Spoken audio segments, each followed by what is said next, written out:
இந்த ஊழல் பெருச்சாளிகள் எல்லாம் அதிமுக இப்போ தாவேகா நல்ல குதிரை பேரை நடத்தி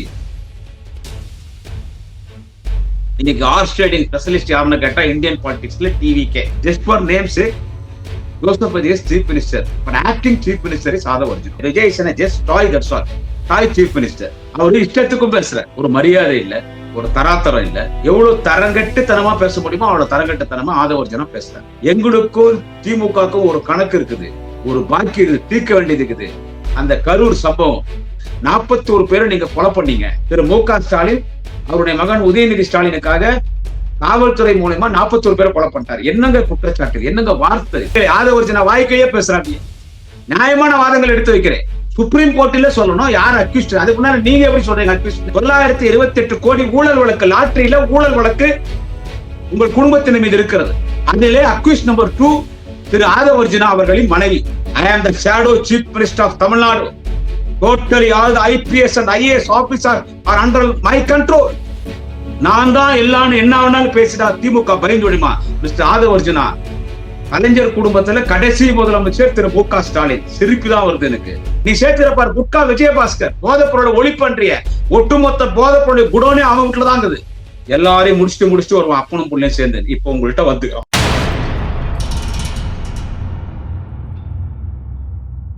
மை சென்னை 360 யூடியூப் சேனல் நேயர்களுக்கு குடியாத்தம் குமரன் பணிவான வணக்கத்தை தெரிவித்துக் கொள்கிறேன். நண்பர்களே, பதவி வரும்போது பணிவு வரணும், தலகாணம் இருக்கக்கூடாது, அகங்காரம் இருக்கக்கூடாது. நான் தான் எல்லாம் என்ற ஒரு சர்வாதிகாரத்தனத்தோட ஒரு பதவியில் இருக்கிறவங்க செயல்படக்கூடாது. பதவிக்கு வந்துட்டோம், எதிர்கட்சிகள் எல்லாம் பந்தாடணும், கைது பண்ணணும், அவதூறா பேசணும், மரியாதை இல்லாத பேசணும், கீழ்த்தரமா பேசணும்னு கரெக்ட் டிக்கெட் லெவலுக்கு கீழே இறங்கி போனா நம்மள அப்படியே திருப்பி அடிச்சிடும். யாருக்கும் எந்த பதவியும் நிரந்தரம் இல்லை. ஆமா, நான் யாரை குறிச்சு பேசுறேன்னு கேட்டா, இன்னைக்கு தமிழகத்தினுடைய பொதுப்பணித்துறை மற்றும் விளையாட்டுத்துறை அமைச்சராக இருக்க திரு ஆதவ் அர்ஜுனா. இந்த பதிவு ஆதவ் அர்ஜுனாக்காக தான். நான் நிறைய பேசியிருக்கேன். இப்போ நீங்களே சொல்லுங்க. இப்போ 2 நாட்களுக்கு முன்பு ஆதவ் அர்ஜுனா இந்த ஊழல் பெருச்சாளிகள் எல்லாம் அதிமுக இப்போ தாவேகா நல்ல குதிரை பேரம் நடத்தி, இந்த வார்த்தையை நல்லா கவனிக்கணும், நல்ல குதிரை பேரம் நடத்தி, குதிரை பேரம் ஹார்ஸ் ட்ரேடிங். இன்னைக்கு ஹார்ஸ் ட்ரேடிங் ஸ்பெஷலிஸ்ட் யாருன்னு கேட்டா இந்தியன் பாலிடிக்ஸ்ல டிவிகே. இன்னைக்கு ஹார்ஸ் ட்ரேடிங் ஸ்பெஷலிஸ்ட் யாருன்னு கேட்டா TVK honourable chief minister mister Joseph Vijay. ஆமா, அவர் தான் இன்னைக்கு ஹார்ஸ் ட்ரேடிங் ஸ்பெஷலிஸ்ட் குதிரை பேரத்துல. இன்னைக்கு குதிரை பேரம் பண்ணி ஊழல் பண்ணி ஒருத்தர் மேலே 40 வழக்கு 30 வழக்கு அப்படிப்பட்டவங்களெல்லாம் அதிமுகவில் சட்டமன்ற உறுப்பினராக வெற்றி பெற்றவர்களை அந்த பதவியை ராஜினாமா செய்துவிட்டு இன்றைக்கு தாவேகாவில் இணைத்துக் கொண்டு இடைத்தேர்தலை அவர்கள் நிற்க வைத்து விசில் சின்னத்தில் முதலமைச்சர் திரு ஜோசப் விஜய் பிரச்சாரம் பண்ணி அவங்களை ஜெயிக்க வச்சிருந்தான். அப்படி எண்ணத்துல அவங்க எல்லா அதிமுக எம்எல்ஏட்டும் பேசிட்டு இருக்காங்க. எல்லா அதிமுக எம்எல்ஏட்டும் பேசிட்டு ரேட்டு, மந்திரி பதவி, வாரிய தலைவர், கட்சி பதவி, அந்தந்த டிஸ்ட்ரிக்ட் அவங்களுக்கு குத்தை குட்டுறது. இந்த 100 வருஷம் குத்தை கொடுவாங்க பாருங்க, அந்த மாதிரி குத்தை குடுறது. இந்த டிஸ்ட்ரிக்ட் உனக்கு நான் ஆட்சிக்கு வந்துட்டேன், டிவிக்கு ஆட்சிக்கு வந்துருச்சு, ஆனா எனக்கு கட்டமைப்பு அதான் உண்மை. ஒரு அரசியல ஒரு ஆரோக்கியமான மாவட்ட செயலர் என் கட்சியில் இல்லை, நகர ஒன்றிய செயலர்கள் சின்ன பசங்க, அவங்களுக்கு எதுவும் தெரியாது. அதனால நீங்க பாத்துங்க, வாங்க வாங்க என்கிட்ட வாங்க, என்கிட்ட வாங்க, என்கிட்ட வாங்க, என்கிட்ட வாங்கன்னு இன்னைக்கு ஒரு எம்எல்ஏவா சேர்த்துட்டு இருக்காங்க. இது பேர் தான் குதிரை பேரம். This is called as horse trading. அவங்க திமுக குதிரை பேரம்ன்ற. நான் விஷயத்துக்கு வரேன். இதுல எப்பவுமே அவர் ஆதவ் அர்ஜுனா பேசும்போது ரொம்ப ஹார்ஷா இருக்கும்.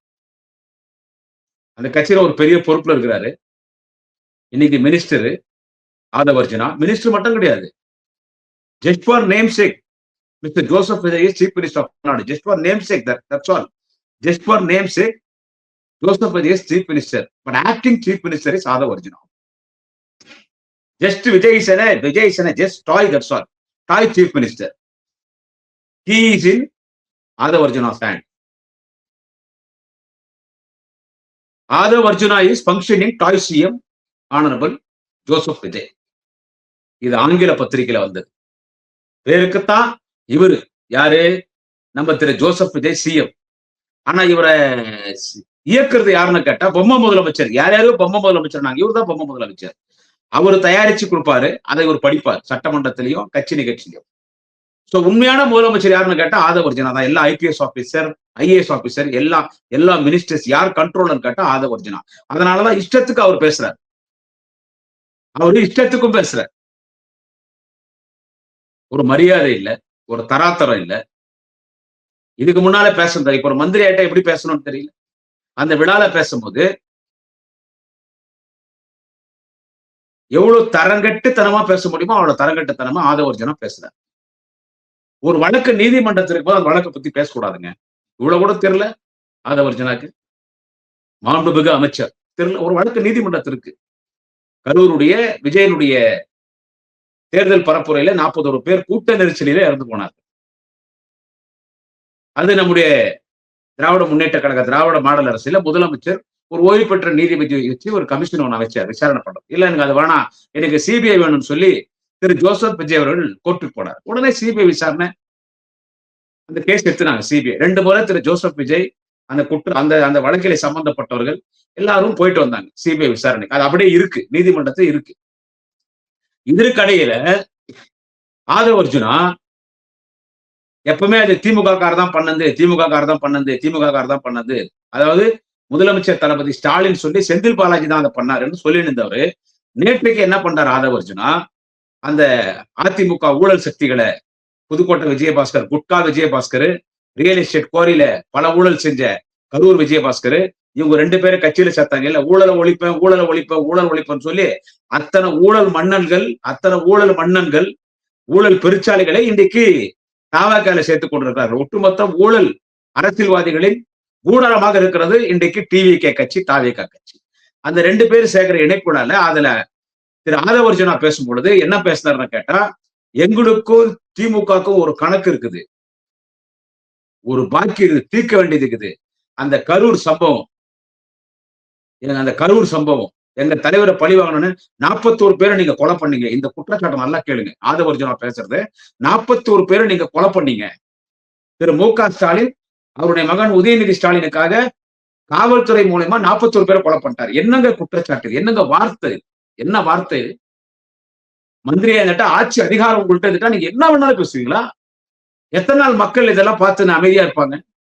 50 நாள் தான் ஆட்சி, நீங்க ஆட்சிக்கு வந்து. எவ்வளவு பிரச்சனை இதுல, எவ்வளவு பழி வாங்குகிற எண்ணம், கைது, வழக்கு, பொய்யான குற்றச்சாட்டு, நீங்களே வழக்கை ஜோடிக்கிறீங்க, நீங்களே ஒரு பிரச்சனையை உருவாக்குறீங்க, அதுல இவங்க எல்லாம் தப்பு பண்ணிக்கிறாங்கன்னு கைது பண்றீங்க. கடைசியில நீதிமன்றம் இருக்குது. நீதிமன்றம் என்னைக்குமே கரெக்டா தான் இருக்குது. அதாவது நாட்டுல நீதிமன்றம் தான் நியாயமா இருக்குது. அதுல என்னன்னா, திரு மு.க. ஸ்டாலின் அவருடைய மகனை முதலமைச்சர் ஆக்க வேண்டும் என்று எதிர்காலத்தில் அவர் மகன் அரசியல் வளர்ச்சிக்காக திரு மு.க. ஸ்டாலின் காவல்துறை மூலமாக காவல்துறை வைத்து 41 பேரை கொன்றார்கள். என்ன குற்றச்சாட்டு இது? தளபதி ஸ்டாலினா 41 பேரை போலீஸ் வச்சு கொலை பண்ணாங்க. அங்க இருந்து ஆயிரக்கணக்கான மக்களுக்கு தெரியும் அது என்ன அங்க நடந்துச்சுன்னு சொல்லி. ஒரு கூட்ட நெரிசல்ல போலீஸ் சொன்ன இடத்துல திரு விஜய் அவர்களுடைய அந்த பஸ் நிக்கல, அந்த தேர்தல் பரப்புரை வாகனம் நிக்கல. அந்த தள்ளி போச்சு, பின்னால கூட்டம் மோதிச்சு, மோதிச்சு. விஜய் பேசிட்டு இருக்காரு மேல, கீழே எக்கச்சக்கமான கூட்ட நெரிச்சல்ல சிக்கி 41 பேர் இறந்தாங்க. ஒருத்த ஏறி மரத்து கிளை மேல ஏறி செல்ஃபி எடுக்கிறான். ஒருத்தன் எல்லாம் கரண்ட் கம்பியிலையும் மரத்திலையும் டிரான்ஸ்பாரர் கம்பி தானே தொங்கினாங்க அத்தனை பேரும். அந்த 10 கூட்டமா இன்னும் அந்த கூத்தெல்லாம் நம்ம பார்த்த என்ன, அந்த கரூர் நிகழ்ச்சியில ஒருத்தர் என்னடான்னா மரத்து மேல ஏறி அவர் சொன்ன டைம் ஒண்ணு, அவர் வந்த டைம் ஒண்ணு, மரத்து மேல ஏறி செல்ஃபி எடுக்கும்போது அந்த மரம் கீழே உடஞ்சு கீழே விழுறான். அந்த மரம் கீழே போய் ஒரு அம்மா குழந்தை வச்சுட்டு அவங்க வயிற்றுல குத்தி குடல் வெளியே வருது, குழந்தை மண்டை உடைஞ்சு இறந்து போச்சு. கை குழந்தை, ஒரு கர்ப்பிணி தாய் அங்க இறக்குறாங்க, ஒரு மூதாட்டி இறக்குறாங்க, சின்ன பசங்க இறக்குறாங்க. 41 பேர் இறந்துட்டாங்க. 41 பேர் இறந்துட்டாங்க. சோ அது எப்படி அந்த விபத்தங்க நடந்துச்சுன்னா கூட்ட நெரிச்சல், அதுதான், வேற ஒண்ணும் கிடையாது. இதுதான் விஜய் தான் கொலை பண்ணாருன்னு நாங்க சொல்லல, அவர் மேல பேசிட்டு இருக்காரு. இதெல்லாம் ஆர்கனைஸ் பண்ணது யாரு? அந்த கரூர் மாவட்ட செயலாளர் ஆதவ அர்ஜுனா, புஸ்ரி ஆனந்தன், இன்னும் இருக்கிறவங்க இந்த ராஜ்மோகன், சிடி நிர்மல்குமார், இன்னும் யாரோ ஜெகதீஷ், என்ன சொல்றாங்க, யாரோ பேர் என்ன சரியா தெரியல, நிறைய பேர் அவங்க தான் ஆர்கனைஸ் பண்ணாங்க. விஜய் வந்தாரு, பேசினார், இந்த பிரச்சனை நடந்துச்சு. இந்த பிரச்சனை நடந்த உடனே 41 பேர் இறந்துட்டாங்கன்ன உடனே அந்த நேரத்துல விஜய்க்கு என்ன பண்றதுன்னு தெரியல. 41 பேர் இறந்துட்டாங்களேன்றது கூட அவருக்கு ஒரு மனசுல தோணல, பயம் ஆகி போச்சு. இந்த இடத்துல நம்ம கூட உடனே கிளம்பணும்னு மூஞ்சிக்கு ஸ்கார்ப் கர்ச்சீஃப் கட்டின்னு முகமுடி போட்டுன்னு அடுத்த நிமிஷம் திருச்சி ஓடி போய் பிளைட்ல தனி பிளைட் பிடிச்சி போய் சென்னையில இறங்கிட்டாருங்க. அங்க போய் சிரிச்சு செல்ஃபில எடுத்தா நீங்க பாத்துக்கலாம். இதெல்லாம் நடந்துதான் நான் சொல்றேன், நடக்காதெல்லாம் நான் சொல்றேன், நடந்துதான் சொல்றேன். ஆனா நம்முடைய அன்றைய முதல்வர், என்னாலும் மக்களின் முதல்வர், அன்பு தலைவர் தளபதி முத்துவேல் கருணாநிதி ஸ்டாலின் எங்கள் தலைவர் அவர்கள் உடனடியாக ஒரு 2 மணி நேரத்தில் அந்த இடத்துக்கு வருகிறார். எல்லா மாவட்ட ஆட்சியாளரும் வர வைக்கிறாரு. எல்லார் உடலுக்கும் மாலை வச்சு எல்லாருக்கும் ஆறுதல் தெரிவிச்சு உடனடியாக 10 லட்சம் ரூபாய் அவங்களுக்கெல்லாம் அந்த குடும்பத்திற்கு நிதி அறிவித்து எல்லாருக்கும் சிகிச்சை பாருங்க, இனிமே மரணம் ஏற்படக்கூடாதுன்னு எவ்வளவு துரிதமா செயல்பட்டாரு. துபாயில இருந்த எங்கள் அண்ணன் உதயநிதி ஸ்டாலின் உடனடியாக கிளம்பி வந்தார். சோ நாங்க ஆக்கப்பூர்வமா செயல்பட்டோம். ஒரு பரபரப்பா நாடே இதைதான் பேசிச்சு, உலகமே இதான் பேசிச்சு. ஒரு அரசியல் கட்சி தலைவர், ஒரு நடிகர் கட்சியை தூங்குகிறார். அவர் கூட்டத்திற்கு அவருடைய பரப்புரையை பார்க்க வந்த பொதுமக்கள் கூட்ட நெரிசலில் 41 பேர். இதற்கு முழு பொறுப்பு யார் இருக்க வேண்டும் என்று சொன்னால் தாவேகாவின் தலைவர் நடிகர் ஜோசப் விஜய் தான் பொறுப்பு இருக்க வேண்டும். அவர்தான் இந்த 41 மரணத்திற்கு காரணம் என்று சோசியல் மீடியா முழுக்கும் பரவலாக பேசப்பட்டது. எல்லாரும் எஸ்கேப். திரு ஆதவர்ஜுனா இருக்கட்டும், புஷி ஆனந்தனா இருக்கட்டும், அத்தனை பேர் எஸ்கேப். கடல்ல இருக்கிறாங்க, ஒருத்தர் பாம்பே இருக்கிறாங்க, எங்கெங்கயோ போயிட்டாங்க. திரு ஜோசப் விஜய் அவர்களை அனாதையா விட்டு போயிட்டாங்க. அவர் வீட்டுல தனியா உட்காந்து வீடியோ போடுறாரு அன்னைக்கு திரு ஜோசப் விஜய். சிஎம் சார் என்ன வேணாலும் பண்ணிக்கங்க, எங்க ஆட்களை விட்டுடுங்கன்னு வீடியோ போட்டாங்கல்ல, அந்த சம்பவம் நடக்கும். அப்போ சோசியல் மீடியா பூரா விஜய் தான் குற்றவாளி என்ன. அப்போ ஆதவர்ஜனா இன்னைக்கு சொல்ற அப்படியே திரு மு.க. ஸ்டாலின் அவருடைய மகனுக்காக 41 பேரை காவல்துறை அதிகாரிகளை வைத்து, காவல்துறையை வைத்து கொலை செய்து விட்டார் என்று ஒரு அப்பட்டமான ஒரு பொய்யான ஒரு பழியை திமுக மீது போடுறாரு. இதே தலைவர் தளபதி ஸ்டாலின் அவர்கள் அன்று முதலமைச்சர், அன்றைக்கு விஜய் தான் 41 பேரை கொன்று விட்டார், விஜய் தான் இந்த மரணத்திற்கு காரணம் என்று சோசியல் மீடியால பரவலா போகும்போது, அன்றைக்கு தாவேகாவின் தலைவர் திரு ஜோசப் விஜயனுக்கு ஆதரவாக சமூக வலைத்தளங்களிலே விஜய்க்கு ஆதரவாக குரல் கொடுத்தவர் தலைவர் தளபதி ஸ்டாலின். அந்த நன்றியை கூட மறந்துட்டு இன்னைக்கு திமுக மீது கோபத்தினார வன்மத்தோடு, இன்னைக்கு சர்வாதிகாரத்தோடு, அராஜகத்தோடு, ஒரு ரவுடித்தனமாக ஒரு அமைச்சர் பேசுகிறார். அன்னைக்கு என்ன தளபதி ஸ்டாலின் பதிவிட்டார்? கரூரில் நடந்த சம்பவம் ஒரு விபத்து. கரூரில் நடந்த சம்பவம் ஒரு விபத்து. சொந்த கட்சிக்காரர்கள் கட்சி நிகழ்ச்சியில் சாவதை எந்த தலைவனும் விரும்ப மாட்டாங்க. ஒரு கட்சி நிகழ்ச்சியில கலந்துகிற சொந்த கட்சிக்கார இறக்குறத எந்த கட்சி தலைவனும் விரும்ப மாட்டான். ஒரு அரசியல் கட்சி நிகழ்ச்சியில பங்கேற்கிற பொதுமக்கள் சாவதை கூட எந்த அரசியல் கட்சி தலைவனும் விரும்ப மாட்டான். இது கூட்ட நெரிச்சலால் கட்டுக்கடங்காத கூட்டம். பல மணி நேரமாக திரு விஜய் அவர்களுக்கு கூட்டம் காத்துக் கொண்டிருக்கிறது. அவர் திடீரென்று வந்து வாகனம் வரும் பொழுது அவரை பார்ப்பதற்கு முண்டியடித்துக் கொண்டு சென்ற கூட்டம், அந்த கூட்ட நெரிசலே 41 பேர் இறந்து போனார்கள். எனவே இது யாரும் திட்டமிட்டு செய்யவில்லை, இதை யாரும் திட்டமிட்டு செய்யவில்லை. இது ஒரு விபத்து. எனவே இதை அரசியலாக்காமல் மறைமுகமா சொல்றாரு, யாரு இதுல விஜயை குற்றவாளி ஆக்காதீங்க, இது ஒரு விபத்து, it's an accident, that's all. இது planned upon, it's an accident. So நம்ம அந்த 41 குடும்பங்கள், உயிரிழந்த குடும்பங்களுக்கு நாம் ஆதரவாக இருப்போம். இதை யாரும் அரசியல் பண்ணாதீங்க. இதை வந்து நீங்க சோசியல் மீடியால இது விஷமத்தனமான செய்திகளை பரப்பக்கூடாது, இது ஒரு ஆக்சிடென்ட், இது யாரும் திட்டமிட்ட செய்யலன்னு உங்களுக்கு ஆதரவா உங்களை காப்பாத்துறாரு யாரு? முதலமைச்சர் அண்ணன் தளபதி ஸ்டாலின். ஆனா நீங்க 10 நாள் கழிச்சு இதே திரு ஆதவர்ஜுனா, இதே திரு விஜய் அவர்கள் பழியை தூக்கி ஏன் மேல போட்டீங்களே, திமுக தான் பண்ணிச்சுன்னு திருப்பி எங்களை அடிச்சீங்க. அவர் அதை கூட பெருசா எடுத்துக்கல, முதலமைச்சர் தளபதி ஸ்டாலின் அவர்கள் அதை கூட பெருசா எடுத்துக்கல. ஆனா இன்னைக்கு ஆட்சி அதிகாரத்தில் இருக்கிறோம். பேருக்குத்தான் திரு ஜோசப் விஜய் முதலமைச்சர், நான் தான் முதலமைச்சர், அதிகாரம் என்னிடத்தில் தான் இருக்கிறது, நான் என்ன சொல்லுகிறேனோ அதுதான் தமிழ்நாடு, அதுதான் அதிகாரிகள மமதையோடு, ஒரு ஆணவ எண்ணத்தோடு, சர்வாதிகாரத்தோடு ஒரு அமைச்சர் திரு ஆதவர்ஜுனா அவர்கள், திரு மு.க. ஸ்டாலின் அவர்கள் அவருடைய மகனுக்காகத்தான், அவருடைய மகன் 41 பேர் இறந்ததுல அவர் மகன் என்னங்க வளருவார்? எனக்கு ஒன்னும் புரியலையே திரு ஆதவர்ஜுனா சொல்றது. 41 பேர் இறந்துட்டு அதுல அவங்க மகனுக்கு என்ன இருக்கு? அண்ணன் உதயநிதி ஸ்டாலின் என்ன இருக்குது? இது காவல்துறை வைத்து திரு மு.க. ஸ்டாலின் தான் காவல்துறை மூலியமாக 41 பேரை கொன்றார்கள், ஒரு விபத்தை ஏற்படுத்தி, நெரிச்சலை ஏற்படுத்தி 41 பேரை திட்டமிட்டு கொண்டார்னு ஒரு குற்றச்சாட்டை திரு ஆதவர்ஜுனா வைக்கிறாரு. இதற்கு என்ன ஆதாரம் இருக்கிறது? இது நீதிமன்றத்தை வழக்கு இருக்கும்போது இதை குறித்து எப்படி நீங்க பேசுறீங்க? அந்த வழக்கு அக்யூஸ்ட் A2 யாரு? அந்த வழக்குல 41 பேர் இறந்து போனதா அக்யூஸ்ட் A2 யாரு? எங்க முதலமைச்சர் தளபதியா? எங்க அண்ணன் உதயநிதி ஸ்டாலினா? செந்தில் பாலாஜி அந்த வழக்கில் அக்யூஸ் கிடையாது. A1 A2 A3 கிடையாது. அவர் கூப்பிட்டு விசாரணை பண்ணாங்க. அந்த வழக்கில் அவர் வந்து accused A1 accused A2 accused A3 கிடையாது. அந்த வழக்கில் அக்யூஸ்ட் A2 அக்யூஸ்ட் நம்பர் 2 யாருன்னு கேட்டா திரு ஆதவ அர்ஜுனா, புஸ்தி ஆனந்தன் இன்னும் வராங்க. இன்னைக்கு அமைச்சரா இருக்கிறாங்க அவங்க எல்லாம் வராங்க. அதுல Thiru Aadhav Arjuna accused A2 accused number 2. ஆனா நீங்க எங்களை அக்யூஸ்ட் ஆக்குறீங்களே. சரி, அந்த நீதிமன்றம் வழக்குல இருக்குது. சுப்ரீம் கோர்ட்ல ஒரு ஓய்வு பெற்ற நீதிபதி, சுப்ரீம் கோர்ட் ஓய்வு பெற்ற நீதிபதி விசாரிச்சுட்டு இருக்காரு. சிபிஐ விசாரணை போது நீங்க எப்படி டிக்ளேர் பண்றீங்க? அந்த தளபதி மு க ஸ்டாலின் தான் உதயநிதி ஸ்டாலின் வளர்ச்சிக்காக போலீஸை வச்சு போலீஸ் 41 பேரை கொண்டுடுச்சுன்றார். சார், இந்த போலீஸ் வச்சுதான் நீங்க 5 வருஷம் கவர்மெண்ட் நடத்தியாகும். போலீஸோட ஒத்துழைப்பு இல்லாம கவர்மெண்ட் நடத்த முடியாது. அரசு அதிகாரிகள் ஒத்துழைப்பு இல்லாம கவர்மெண்ட் நடத்தி அவங்க திரும்பினானா நீங்க ஒண்ணுமே பண்ண முடியாது.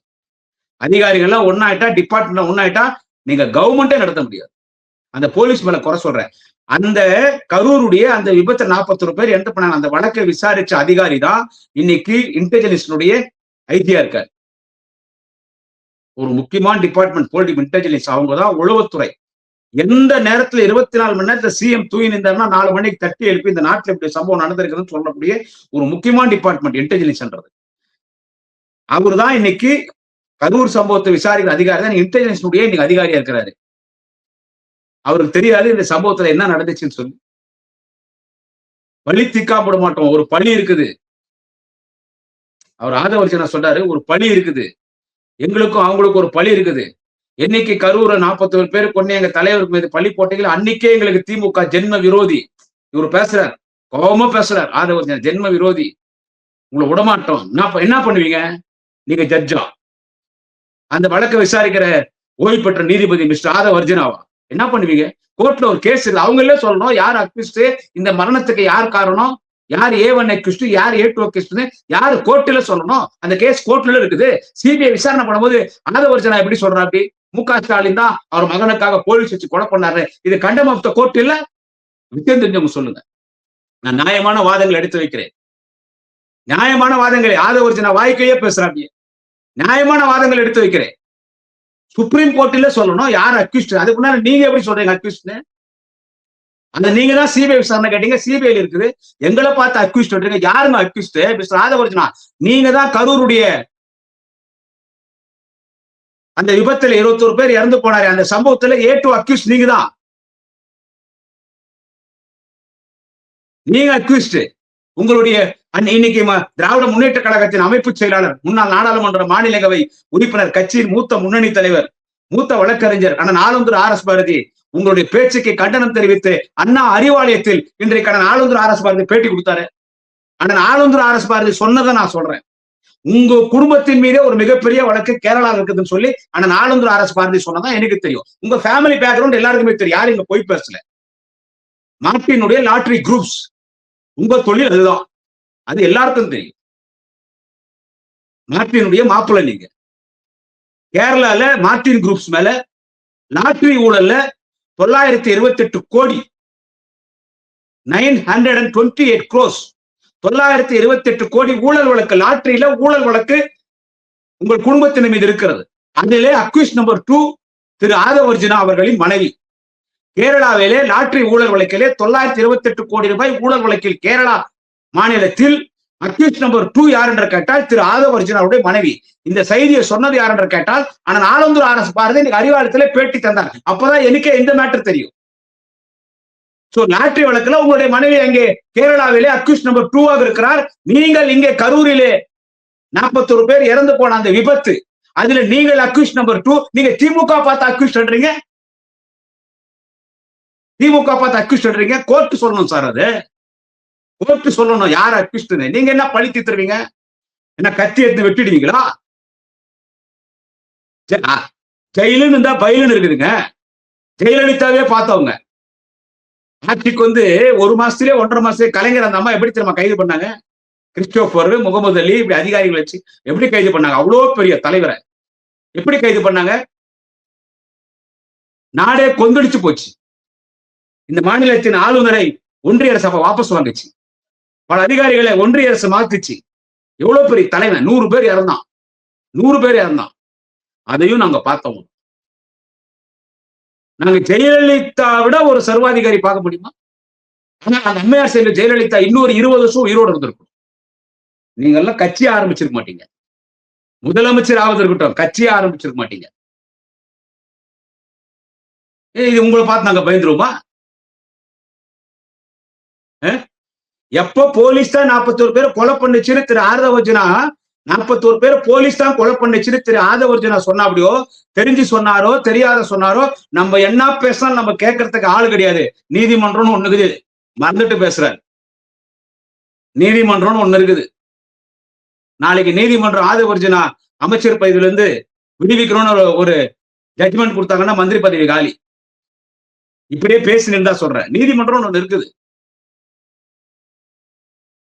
எதை வச்சு நீங்க சொல்றீங்க? நாங்க தான் கொலை பண்ணோம், பழி தீர்க்காம விட மாட்டோம், ஒரு பாக்கி இருக்குது. என்ன பண்ணுவீங்க? மிஞ்சி போனா தூக்கி உள்ள போடுவீங்க. கோர்ட் நீதிபதி கிட்ட போகுது. நீதிபதி விசாரிக்க போறாரு. என்ன பேசினாங்க? அந்த அந்த அந்த வீடியோ பார்ப்பாங்க. இதுல ஏதாவது அன்பார்லிமெண்டரி வேர்ட்ஸ் இருக்குதா? இல்ல உங்க குடும்பத்தின் பெண்கள் ஏதாவது அவதூறா பேசியிருக்கிறோமா? பொய்யான செய்திகளை சொல்லியிருக்கிறோமா? இப்ப நான் சொல்ற குற்றச்சாட்டெல்லாம் ஆதாரத்துக்கு அதுதான் உங்கள்ட்ட இங்க பேசிட்டு இருக்கேன். ஏன்னா எங்களை நீங்க அக்யூஸ் பண்ணும் போது நீங்க எல்லாம் யாராவது அக்யூஸ் நாங்க சொல்லி ஆகணும் இல்ல.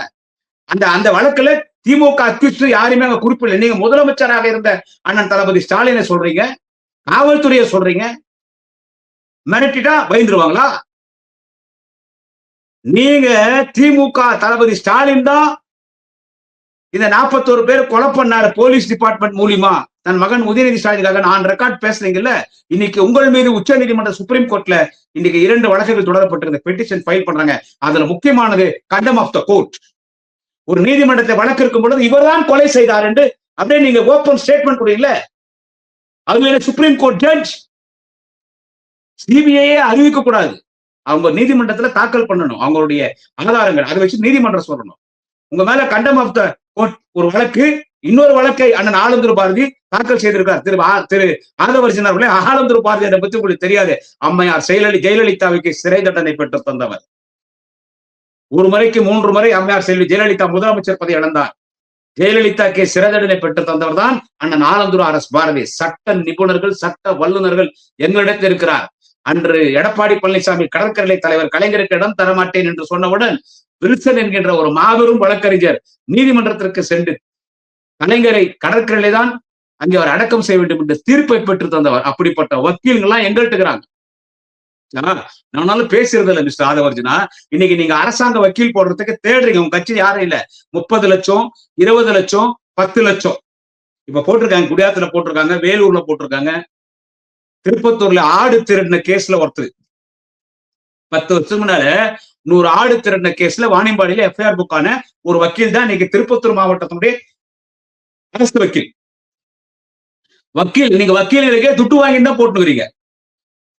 எல்லாமே துட்டுதான், எல்லாமே துட்டு. கேட்டா புஷி ஆனந்தன் கேட்கிறாரு. புஷி ஆனந்தன் கேட்கிறாரு, அங்க ஆனந்துக்கு பணம் கொடுக்கணும். அவரு கேட்டாரோ இல்லையோ எனக்கு தெரியாது.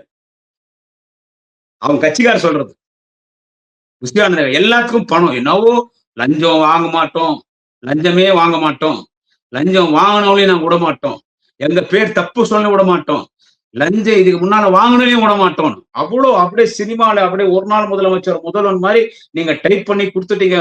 Honourable chief minister Joseph Vijay சாருக்கு அவர் படிக்கிறாரு. அத்தான் நீங்களும் சொல்றீங்க. எல்லா தில்லுமுள்ளும் நடந்துட்டு இருக்கு.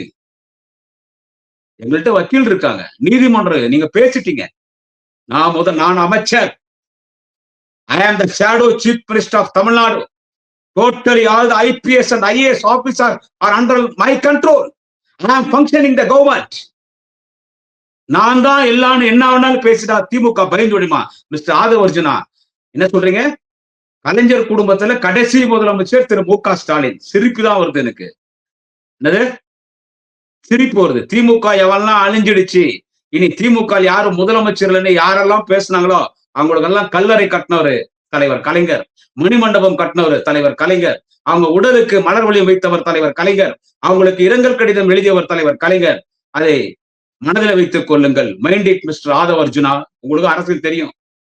முதல்ல நீங்க அரசியல்ல பாலப்பாடம், ஸ்கூலு, காலேஜ், பிஎச்டி எல்லா பட்டங்கள் பெற்றது திமுக பல்கலைக்கழகத்தில் தலைவர் தளபதி வீட்டுல ஐபேக் டீம்ல இருந்து நீங்க பார்த்ததெல்லாம் நான் நேரா பார்த்திருக்கிறேன். அதன் பிறகு அண்ணன் திருமாவளவன்கிட்ட போனீங்க, எம்பிசிடி இல்லைன்னு இப்ப போய் அவர்கிட்ட விஜய் கிட்ட போய் சேர்ந்துக்கிறீங்க. ஏடிஎம்கேல அப்ளிகேஷன் போட்டீங்க, அப்புறமா திரு விஜய் கிட்ட போயிட்டீங்க. திமுக யாரெல்லாம் அழிக்கிறோம்னு சொன்னாங்களோ அவங்க தான் அழிஞ்சு போயிட்டாங்க. எவ்வளவோ பேர் பார்த்துட்டோம். உடம்பெல்லாம் மூளை, மூளையெல்லாம் சிந்தனை, சிந்தனையெல்லாம் வஞ்சனை. ராஜாஜி மூட்டைப்பூச்சி போல் நசுக்குவானார் திமுக. அவருக்கு முதல் மாலை கலைஞர் வச்சாரு, மணிமண்டபம், கல்லறை கட்டணம், அப்தவச்சலம், எத்தனோ பேர். அந்த காலத்திலே இந்தியாவின் முதல் பாரத பிரதமர் பண்டிட் ஜவஹர்லால் நேரு டிஎம்கே நான்சென்ஸ் சொன்னார். அப்புறம் அவரே பார்லிமெண்ட்ல பேசினார். எந்த சூழ்நிலையும் தமிழ்நாட்டில் இந்திய திணிக்க மாட்டேன் என்று சொன்னார். அன்னை இந்திரா காந்தி எமர்ஜென்சி பிரகடனம் செய்தார், தளபதியை கைது செய்தார்.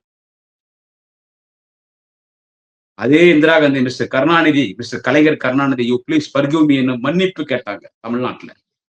இந்தியாவின் இரும்பு பெண்மணி அன்னை இந்திரா காந்தி. அந்த காங்கிரஸ் வேற, இப்ப வர காங்கிரஸ் டுபாகோ ஒரு காங்கிரஸ், பிச்சைக்கார காங்கிரஸ். இந்த காங்கிரஸ் வர காங்கிரஸ் வேற.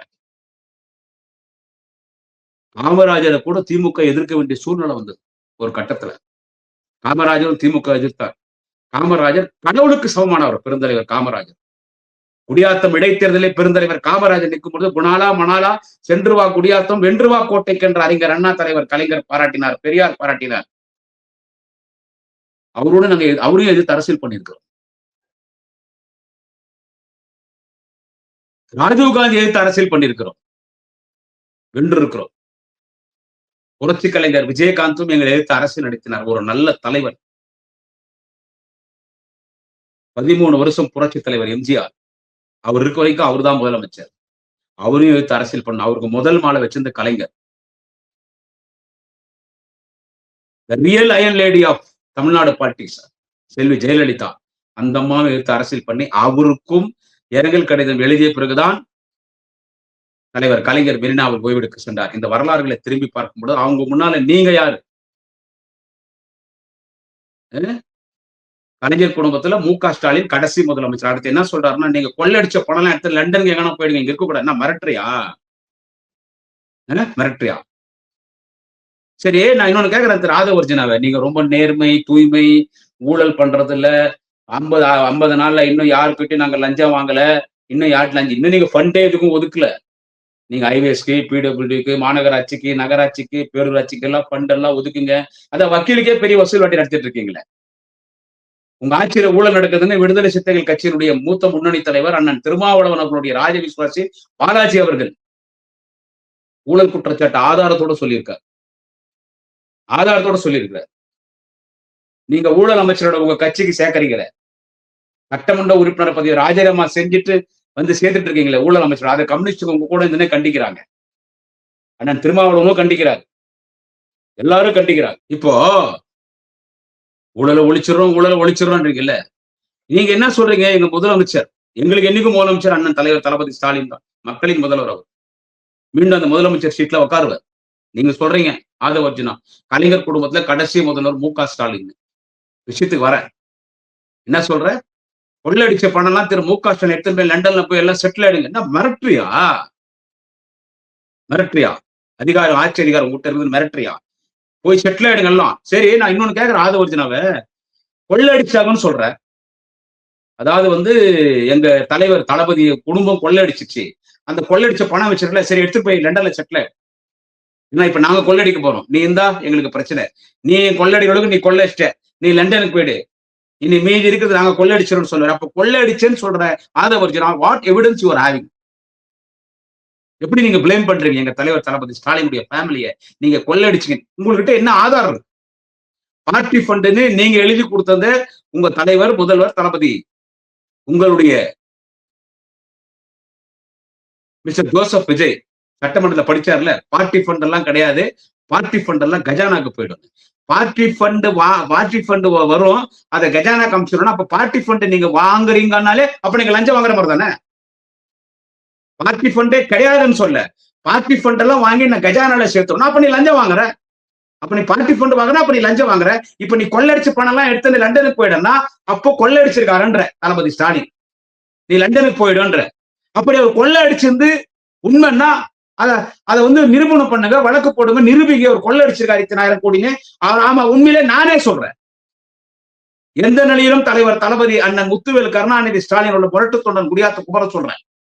அவர் கொள்ளையடிச்சு ஆமா நிரூபணம் ஆச்சுன்னா அரெஸ்ட் பண்ணிக்கோ. இப்படி அவனா பேசுவானா திமுக காரன்? நான் அரெஸ்ட் பண்ணுங்க. சட்டத்துக்கு முன்னால் எல்லாரும் அரெஸ்ட் பண்ணுங்க. எது வேணாலும் பேசி மிரட்டுறதா திமுக ஆஃப் ஆயிடும்னு? திமுக ஒரு தொண்டன் ராணுவ வீரனுக்கு சமம். பேசுறது பார்த்து பேசணும், பேசுறது பார்த்து பேசணும். ஒரு மரியாதை இல்லாம பொய்யான குற்றச்சாட்டுகள் இந்த மாதிரி எதனா நாங்க பேசணும் உடனடியா வழக்கு. நீங்க அனிதா ராதாகிருஷ்ணன் கைது பண்ணீங்க திருச்செந்தூர்ல. அனிதா ராதாகிருஷ்ணன் நீங்க அவரை கைது பண்ணிருக்கீங்க. முன்னாள் அமைச்சர், சட்டமன்ற உறுப்பினர், முதலமைச்சர் அவதூறா பேசிட்டாருன்னு.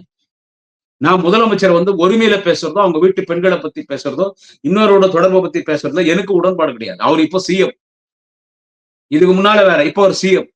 ஆனா இன்னொன்னு ஓப்பனா சொல்லிடுறேன், அவர் இவரு கூட போறாரு அவரு கூட போறாருன்னு பேசுறதெல்லாம் வேஸ்ட். நம்மளே கூட விட்டுணும். அவர் ஓப்பனா தானே பண்றாரு எல்லாத்தையும். ஒண்ணு மறைமுகமா ஒண்ணும் பண்ணலையே, ஓப்பனா பண்றாரு. நான் இன்னாரு கூட தான் பர்த்டே கொண்டாடினேன், நான் இன்னாரு கூட தான் ஒருவனு கார்ல வராரு போற, ஓப்பனாவே பண்றாரு. சரி, அவர் பர்சனல் லைஃப், நான் இப்படிதான் இருப்பேன். nobody is not having any rights to poke their nose in my personal issues. என் விஷயத்துல யாரா நீ மூக்கு நுழைக்கிறதுக்கு? என் முதலமைச்சரோட நான் எப்படி பாக்குறது கரெக்டா இல்லையான்னு அதை பாரு. நான் யார் கூட போனா யாரு கூட உனக்கு தேவையில்லாத மாதிரிதான் அவருடைய செயல்பாடு. Right, okay okay. முதலமைச்சர் ஒருமையில பேசுறதோ, அவங்க வீட்டு பெண்களை பத்தி பேசுறதோ, அவர் இப்ப சிஎம் ஆயிட்டார். எங்களுக்கு அதுல உடன்பாடு கிடையாது.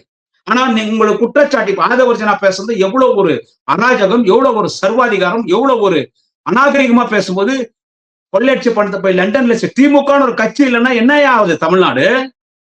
திமுக ஒரு கட்சி இல்லைன்னா என்ன? கொள்ளையடிச்சாங்கன்னா கொள்ளையடிச்ச உண்மையான திருடனை தானே நீ இப்ப அதிமுக கட்சியில இருக்கிற உண்மையான திருடனுங்க அத்தனை பேரை நீ டிவிக்கால சேர்த்துட்டு இருக்கிறிய.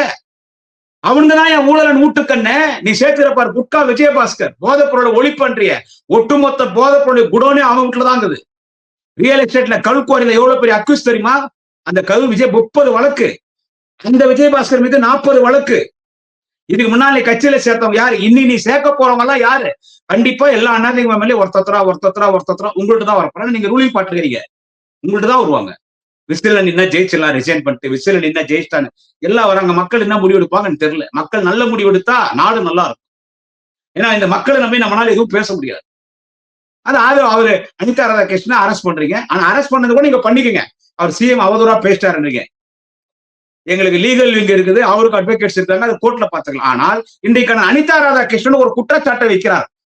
காவல்துறை உயர் அதிகாரிகள் என்ன மிரட்டுறாங்க, உன்னுடைய திருச்செந்தூர் சட்டமன்ற உறுப்பினர் பதவியை நீ ராஜினாமா பண்ணிட்டு டிவிகேல சேருன்னு என்ன மிரட்டுறாங்கன்னு ஓப்பன் ஸ்டேட்மெண்ட் போலீஸ் ஜீப்ல உக்காந்து கொடுக்குறார் ஆனா அனிதா ராதாகிருஷ்ணன். இதுக்கு என்ன பதில் சொல்றீங்க மிஸ்டர் ஆதவர்ஜுனா?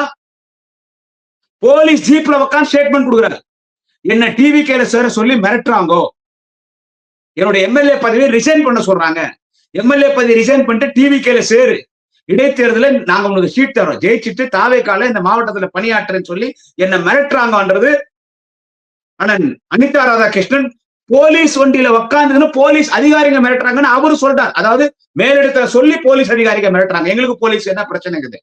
கவர்மெண்ட் என்ன சொல்றாரு அவர் செய்ய போறாரு.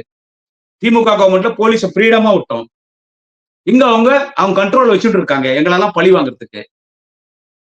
டெஃபர்மேஷன் கேஸ்ல கைது.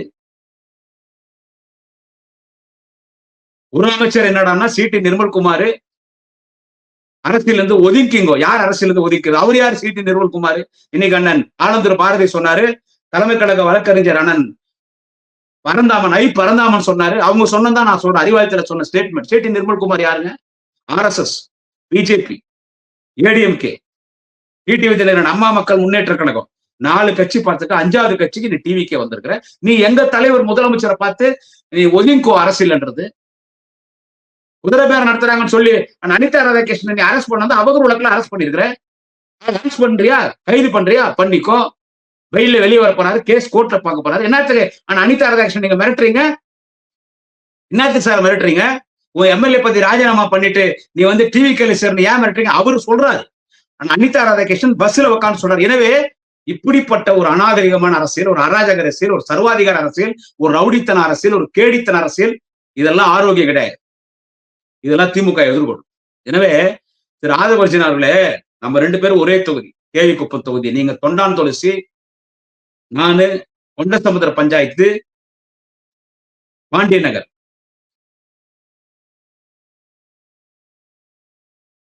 பேசுறது நம்ம எதுவுமே நமக்கு நிரந்தரம் கிடையாது. நீங்க சொல்றீங்க கலைஞர் குடும்பத்துல மு.க. ஸ்டாலின் கடைசி முதலமைச்சர். சவால் விடுறேன். நான் வந்து ஒரு ஓலை குடிசைவாழன் ஏழை தொண்டன். நான் ஒண்ணு ஆதவர்ஜனா மாதிரி மல்டி மில்லியனரோ மல்டி பில்லியனரோ கிடையாது. I am a common cadre. I am after all Kumaran. I am a common cadre in my party. ஒரு சாதாரண ஓலை குடிசையில் வாழும் ஒரு ஏழை தொண்டன். உங்களை மாதிரி கோடீஸ்வரன் கிடையாது. பணத்துக்கு உங்க முன்னால நிக்கிறதுக்கு கூட தகுதி கிடையாது. ஆனால் கொள்கையில உங்களோட லட்சம் மடங்கு கோட்டீஸ்வரன். 16 வயசுல மேடை ஏறினேன். 92 வரைக்கும் பெங்களூர்ல 10th வரைக்கும் படிச்சுட்டு 92ல வந்தேன் குடியாத்துக்கு. அன்னைக்கு திமுக மேடை ஏறினேன். பல பிரச்சனைகள், லோக்கல் பாலிடிக்ஸ், ஒரு பெரிய ஆதிக்க சக்தி என்ன புறக்கணிக்கிறதுக்காக 2 முறை கட்சி விட்டு சஸ்பென்ஷன் பண்றாங்க. அப்பயும் நான் திமுக நிக்கிறேன். நான் ஒரு கொள்கைவாதி. நான் வந்து 4 கட்சிக்கு போயிட்டெல்லாம் இங்க வரல. அந்தந்த கட்சியில அப்ளிகேஷன் போட்டு எந்த கட்சியில முக்கியத்துவம் இருக்குன்னு எதுவும் இல்லாம கடைசியில நான் வந்து ஒரு கட்சியில வந்து ஐக்கியமாயி கரையான் புற்றுக்குள் புகுந்த கருணாக மாதிரி நான் இன்னொரு கட்சியில இருந்து வரல. இந்த கட்சியில இருக்கிறேன், இந்த கட்சியில செத்துருவேன். நான் ஓப்பனா போல்டா பேசுவேன். எங்க தலைவர் தளபதி ஸ்டாலின் கலைஞர் குடும்பத்துல கடைசி சிஎம்னு சொன்னீங்கல்ல, சரி நான் திரு ஆதவ அர்ஜுனா அவர்களுக்கு சவால் விட்டு சொல்றேன். ஒரு ஆரோக்கியமான ஒரு விவாதமா வச்சுக்கலாம். திரு ஆதவ அர்ஜுனா அவர்களே, பொதுப்பணித்துறை விளையாட்டுத்துறை அமைச்சர் திரு ஆதவ அர்ஜுனா அவர்களே, இந்த shadow chief minister of Tamil Nadu mister Aadhav Arjuna, ஒரு சேலஞ்ச். எங்க தளபதி ஸ்டாலின் இந்த ஆட்சியை கவுக்குறது, இந்த எம்எல்ஏங்களை பணம் கொடுத்து வாங்குறது, சபாநாயகர் நம்பிக்கையில தீர்மானம் கொண்டு வந்து குறுக்கு வழியில வர்றதுல எனக்கு உடன்பாடு கிடையாது. அப்படி பண்ணக்கூடாது. அந்த முயற்சி யாரும் இறங்கக்கூடாது. அந்த முயற்சியில திமுக இறங்கல. இதெல்லாம் வீண்பள்ளி திமுக மீது. அதுல எனக்கு நான் சத்தியமா சொல்றேன், அன்னைக்கு திமுக அதிமுக ஒண்ணு சேர போது எடப்பாடி பழனிசாமி சிஎம் ஆக்க போறாங்கன்னு ஒரு டாக் வந்தபோது ஓப்பனா பதிவு போட்டேன். அது மரணத்துக்கு சமம். நம்ம அதிமுக ஜென்ம வீரன், நம்ம எப்படி அதிமுக சிஎம் ஆக்குறது தப்புன்னு பேசணும். நான் இப்பயும் சொல்றேன், இந்த ஆட்சி கவுக்குறது எம்எல்ஏகளை விலைக்கு வாங்குறது எனக்கு உடன்பாடு கிடையாது. தேர்தலில் நிற்போம், தளபதி ஸ்டாலின் தான் முதலமைச்சர்னு சொல்லுவோம். ஓட்டு போட்டு தளபதி முதலமைச்சரா தேர்ந்தெடுக்கட்டும். அதுதான் ஆரோக்கியமான வெற்றி. இதுல குமரன் தெளிவா இருக்கிறான். இப்போ ஆதவர்ஜனா என்ன சொல்றீங்க, அவர் தான் கடைசி சிஎம், அடுத்த சிஎம். இப்போ உங்க கட்சியை காலி பண்ண போறது யாரு தெரியுமா? இப்ப நீங்க சேகரிக்க பாருங்க, ஏடிஎம்கேல இருந்து ஆதவர்ஜனா. இப்ப ஏடிஎம்கேல நீங்க சேகரிக்கல, இவனுக்கு தான் உங்க கட்சியை கேப்சர் பண்ண போறான். ஆமா, அத்தனை பேர் வந்துருவான். கிட்டத்தட்ட 70% எம்எல்ஏஸ் வந்துருவாங்க. எல்லா மாவட்ட செயலர் வந்துருவான். அதிமுக காரன் ஃபுல்லா உங்கள்கிட்ட தான் வரப்போறான். நானே சொல்றேன். அவன் வந்தா அவன்லாம் பல ஆயிரம் கோடி பல கோடி பணம் வச்சுறான். உங்க கட்சிக்காரெல்லாம் யாரு? டிவிக்கு ரசிகர் மன்றத்துல வந்து 30 வருஷமா அந்த ரசிகர் மன்றத்தில் இருந்தாங்க. விஜய் மீது இருக்கிற ஒரு அதிபயங்கரமான ஒரு பற்று, பாசம், ஒரு ஈர்ப்பு சக்தி. அவங்கள்ட்ட பணம் கிடையாது. எம்எல்ஏ சீட் கொடுத்தீங்களா, 10 லட்சம் 12 லட்சம் தான் செலவு பண்ண ஒரு எம்எல்ஏ. ஓட்டே கேட்கல. புசியானந்தே சொன்னாரு, நான் 4 நாள் தான் டி நகர்ல ஓட்டு கேட்டாங்க. விஜய் மீது இருக்கிற ஒரு மோகம், திரு ஜோசப் விஜய் மீது இருக்கிற ஒரு மோகம், ஏதோ அவர் மீது இருக்கிற ஒரு ஈர்ப்பு, ஓட்டு போட்டாங்க. இப்போ உங்களுக்கு எந்த ஊர்லயும் ஒரு பவர்ஃபுல் லீடர் டிவிகள் கிடையாது. கவுன்சிலர் நின்னாலும், ஊராட்சி மன்ற தலைவர் நின்னாலும், டிஸ்ட்ரிக்ட் கவுன்சில் நின்னாலும், மாநகராட்சி நின்னாலும், மேயரோ நகரமன்ற ஒன்றிய பிரதமர் இருந்தாலும், இன்னொரு கட்சியில வந்து எவனோ ஒருத்தன் தான் உங்க கட்சியை வந்து ஆக்குபை பண்ணி வரப்போறான். அது ஏடிஎம்கே காரன் தான். ஏடிஎம்கே காரன் தான் வரப்போறான். ஆச்சா, நான் திமுக காரனா சொல்றேன். எங்க தலைவர் தளபதி ஸ்டாலின் முறையா மக்களால் முதலமைச்சராக தேர்ந்தெடுக்கப்பட்ட அந்த முதலமைச்சர் நாற்காலியில அமர்வார். உன் ஆட்சி எம்எல்ஏக்களை விலை கொடுத்து ஆட்சி கவுத்தலாம் இல்லை, அதெல்லாம் நடக்காது. நீயே இருந்துக்கோ. அந்த கட்சியை காலி பண்ண போறது ஏடிஎம்கே. இன்னொன்னு திரு ஆதவர்ஜனா, நீங்க இப்படியே பேசினே இருங்க, ரொம்ப நல்லது. உங்க கட்சிக்கும் நல்லது, உங்க ஆட்சிக்கும் நல்லது, சிஎம் ஜோசப் விஜய் சாருக்கும் நல்லது. இதே மாதிரி பேசுங்க. இதே மாதிரி ஒரு அமைச்சர் ரவுடித்தனமா மேடை ஏறி என்ன சொல்றது, ஒரு ரவுடித்தனமா அராஜகமா நான் ஒரு அமைச்சர் கூட மறந்து நீங்க பேசினா இப்ப நிறைய வழக்குகள்லாம் வரும் உங்க மேல. நீதிமன்றத்தை போய் இப்ப நீங்க பேசுறீங்க பாருங்க, தளபதி ஸ்டாலின் தான் வந்து போலீஸ் வச்சு கொன்னாருன்னு சொன்னீங்கல்ல, அது ஓப்பனா சொல்லியிருக்கீங்க. போலீஸ் வச்சு கொன்னாங்க, அப்படி பேசுறாங்க சொல்லப்படுகிறதுன்னு சொல்ல ஓப்பன் ஸ்டேட்மெண்டா சொல்றீங்க, தளபதி ஸ்டாலின் தான் கொன்னாங்கன்னு. இதுக்கெல்லாம் நீங்க நீதிமன்றத்துல பதில் சொல்லணும். நீதிமன்றத்தை வழக்கு இருக்கும் போது அதை குறித்து நீங்க பேசக்கூடாது. இவர் நாட் அ ஜட்ஜ், இவர் மினிஸ்டர், டிவிகே ரூலிங் பார்ட்டி. அதுக்கெல்லாம் நீங்க பதில் சொல்லணும். ஆச்சா, அதுக்கு நான் சொல்றேன் திரு ஆதவர்ஜனாக்கு, தளபதி ஸ்டாலின் முதலமைச்சர் சீட்ல உட்காருவார். நீங்க உட்கார மாட்டாங்கன்றீங்க. என்ன பந்தி உட்கார்றாரு. எங்க அண்ணன் உதயநிதி ஸ்டாலின் கூட அந்த முதலமைச்சர் சீட்ல உட்காருவாங்க. ஏன்னா அவர் உட்காராம விஜய்க்கு அடுத்து ஆதவர்ஜனா நீங்க சிஎம் உட்காருவீங்களா? இந்த மந்திரி பதவியில நீங்க நிலைச்சிருக்கிறீங்களான்னு பாருங்க. நீங்க இப்படியே பேசியிருந்தா அதனுடைய விளைவுகளை நீங்க சந்திக்கணும். நாங்க ஒன்னும் பண்ண போறது இல்லை. எத்தால கட்டன்னா வாயால கட்ட. சரி, ஆதவ அர்ஜுனா அவர்களே, அனிதா ராதாகிருஷ்ணன் அரெஸ்ட் பண்ணீங்களே, உதயகுமார்னு ஒரு மந்திரி, முன்னாள் மந்திரி ஏடிஎம்கேல மதுரையில, திருமங்கலத்துல எம்எல்ஏ இருந்தாரு. இப்ப தோத்து போனாரு. திமுக மாவட்ட செயலாளர் மணிமாறன் ஜெயிச்சார். நான் இப்போ ஆதவ அர்ஜுனாவை கேட்கிறேன், விஜய்க்கு ஏதாவது நேரிட்டால் அதிமுக பொறுப்பு இல்லைன்னு சொல்றாரு. யாரு? உதயகுமார். இது நல்லா கவனிக்கணும். அந்த மாதிரி நாங்க யாரும் பேசல. அப்படி பேசுறது தப்பு. தொடர்ந்து எங்க அதிமுக எம்எல்ஏஸ் வந்து விலை கொடுத்து வாங்கிட்டு இருக்காங்க.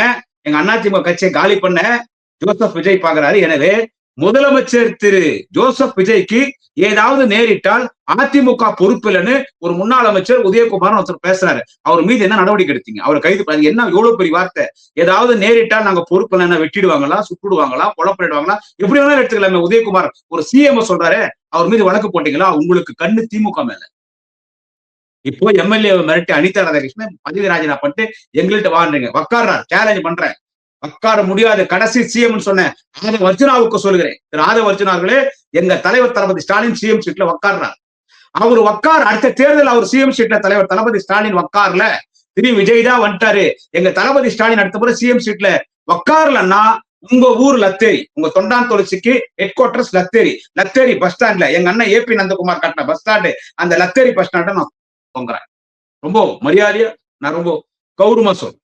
ஆதவ அர்ஜுனா, எங்க தளபதி ஸ்டாலின் தான் கடைசி சிஎம்னு சொல்றேன்.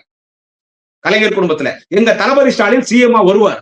வந்துட்டா நீங்க என்ன பண்றீங்க? உங்களை மாதிரி சர்வாதிகாரமா பேச மாட்டேன். எங்க தளபதி வந்து ஒரு சால்வை போட்டு போங்க. எங்க அண்ணன் உதயநிதி ஸ்டாலினும் அந்த சிஎம் சீட்ல உட்காருவாங்க. எதுவுமே நிரந்தரம் கிடையாது மிஸ்டர் ஆதவ அர்ஜுனா. ரொம்ப ஆட்டம் போடாதீங்க. ஆனாண்டப்பட்ட ஜெயலலிதாவே அடங்கி போயிட்டாங்க. கடைசியில மருத்துவமனையில ஜெயலலிதா பேசின பேச்சு என்ன தெரியுமா? அதிமுகவை திரு மு.க. ஸ்டாலின் ஒப்படைங்க.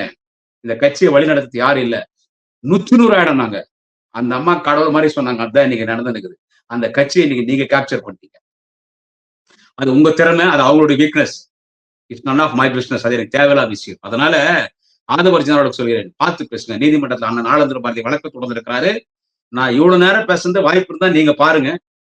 இல்ல உங்க கட்சிக்கார் பார்ப்பாங்க. ஒரு வார்த்தை கூட நான் தப்பா பேசல. சர்வாதிகாரம் நிலைத்ததில்லை. ஹிட்லர், முசோலி, இடியமீன் போல் இன்றைக்கு ஆதவ அர்ஜுனா ஒரு அமைச்சராக இருந்து கொண்டு ஹிட்லர், முசோலி, இடியமீன் போல் இன்றைக்கு செயல்பட்டுக் கொண்டிருக்கிறார். எத்தால கட்டன்னா வாயால கட்ட. உங்களுக்கு வாயில 7.5. இன்னொன்னு உங்களை முடிக்க போறது யாருன்னா கேட்டா, இன்னொன்னு சொல்றேன். இந்த கூட்டணி கட்சி எல்லாம் இருக்கட்டும், அதிமுக இருக்கட்டும், உங்க வாய் இருக்கட்டும். இன்னொன்னு தரித்திரம் உங்ககிட்ட. உங்களுக்கு சாமி நம்பிக்கை இருக்குதா மிஸ்டர் ஆதவ அர்ஜுனா? உங்களுக்கு கடவுள் நம்பிக்கை இருக்குதா? அது எந்த கடவுளா இருக்கலாம். இந்துவா இருக்கலாம், கிறிஸ்துவனா இருக்கட்டும், இஸ்லாமியா இருக்கட்டும், எல்லாமே கடவுள் தான். நானே கிறிஸ்துவ பள்ளியில படிச்சவன் தான் பெங்களூர்ல. வைகோபால் சாமின்னு ஒருத்தன் வந்து உங்கள்கிட்ட சேர்ந்திருக்கான் இல்ல, அந்த ஆள் ஒருத்தன் போற உங்களை பிடிக்கிறது. தமிழ்நாடு ஃபுல்லா 1000 ஓட்டு கிடையாது அந்த ஆளுக்கு. டோட்டல் ஓட்டே அந்த ஆளால உங்களுக்கு 1000 ஓட்டு கூட கிடையாது. அவங்க ஒரு டம்மி பீஸ். அவங்க கோபால் சாமி அந்த ஆளுக்குள்ள 2 பேர் தான். அந்த ஆள் போன இடம்லாம் எதுவும் வரைக்கும் விலகுறது கிடையாது. போவான். அனாங்கப்பட்ட தலைவர் நான் விஜயகாந்த் முடிச்சிருந்தா அந்த ஆள் தான். எல்லாரையும் முடிச்சுட்டு வருவான். அப்பனும் புள்ளையும் சேர்ந்து. இப்போ உங்கள்கிட்ட வந்துக்கிறோம். அந்த ஆள் வைகோ இப்போ உங்ககிட்ட வந்துக்கிறான். அது கீடு, தரித்திரம், மூதேவி. ரஹ்மான் நுழைஞ்ச வீடு அம்மினா நுழைஞ்சு உருப்படாது. அந்த ஆள் பாத்துக்கோ உங்களை. அவ்வளவு. அதனால நீங்க மு.க. ஸ்டாலின் லண்டனுக்கு ஓடிடுன்றது, இந்த தமிழ்நாடு அவங்க அப்பா விட்டு சொத்தா? தமிழ்நாடு அரசியல் அவங்க அப்பா விட்டு சொத்தா? லண்டனுக்கு ஓடிடுன்றது, நீ கடைசி முதலமைச்சர்ன்றது காலம் பதில் சொல்லு. அதிகம் பேசாதீங்க மிஸ்டர் ஆதவ அர்ஜுனா. எனக்கு 50 வயசு. உங்க வயசு என்னன்னு தெரியல. அதிகம் பேசாதீங்க. நம்ம எல்லாம் ஒரு தொகுதிக்காரு. அதிகம் பேசாதீங்க. என்ன சொல்றது? அதிகம் பேசாதீங்க. திரும்பி அடிச்சிடும் அப்படியே. வணக்கம். நாளை இன்னொரு பதிவில் சந்திக்கிறேன். குடியாத்தம் குமரன்.